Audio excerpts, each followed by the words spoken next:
air conditioning. Hopefully they'll have it fixed soon." She raised her voice enough to be heard in the next office. Millie rolled her eyes, grabbed a wrench, and returned to whatever she was doing. Fascinating. Scott followed Gladys to the corner office where she knocked quietly.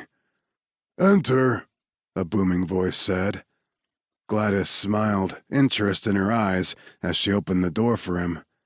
"Here you go." "Thank you again," he said with as much charm as he could muster. His mind still reeled at the sight of Millie. "What the fuck are you doing here?" Dirth asked. Scott shut the door and advanced toward the man sitting behind the desk. A sprawling view of D.C. stretched out behind him. "You demanded an inventory of my client's jewelry, shoes, and, what was it? Yeah, purses."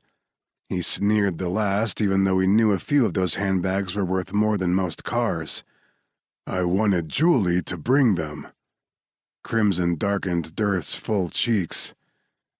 "Too bad." Scott yanked an envelope out of his breast pocket and tossed it on the desk. Werner Dirth looked like a wealthy banker, with his polished silver hair, sharp brown eyes, and $10,000 suit.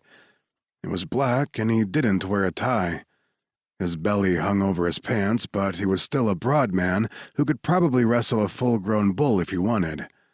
Right now his cheeks showed a ruddy tint and his gaze a lethal sharpness. He reached for the envelope. "If she thinks she's keeping any of this, she's crazy." "She's retaining her personal property, and I expect full disclosure of your liquid assets, in addition to any real property you haven't divulged as of yet." The judge wasn't messing around with either party in this ridiculous divorce, but Scott's private investigators hadn't yet found the information he needed. Dirth was good at this. Dirth shoved the envelope in the bottom drawer. "I wanted to speak with my wife and go over this list with her." Actually, the man wanted to torment his wife. "She isn't going to meet with you alone ever again," Scott said smoothly.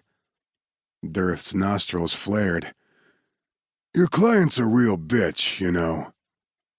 "Your soon-to-be ex-wife is one of the kindest people I've ever met," Scott returned.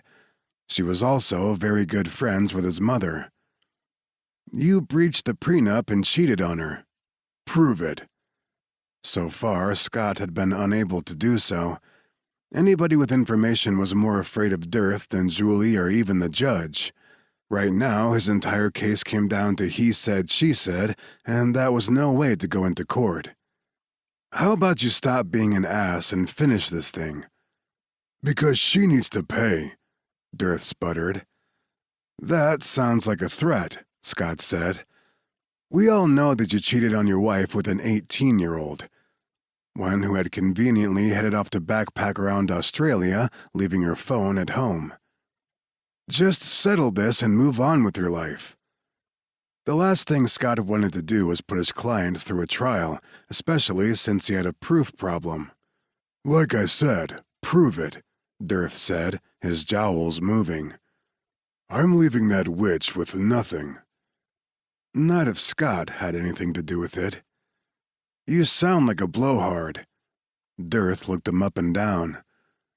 "I investigated you." How freaking boring. "So? You're supposed to be an excellent trial attorney, but you don't do divorces. Is my wife doing you?" What an asshole. "Let's just make this a fair and amicable split, shall we?" He normally wouldn't touch a divorce with a fishing rod, but his mother had asked for a favor. "I don't think so." Dirth frowned. "I will ruin her before we end this." He shrugged, moving his jiggling belly. "I don't think you have the chops for a real divorce trial. Since it's my third, I do."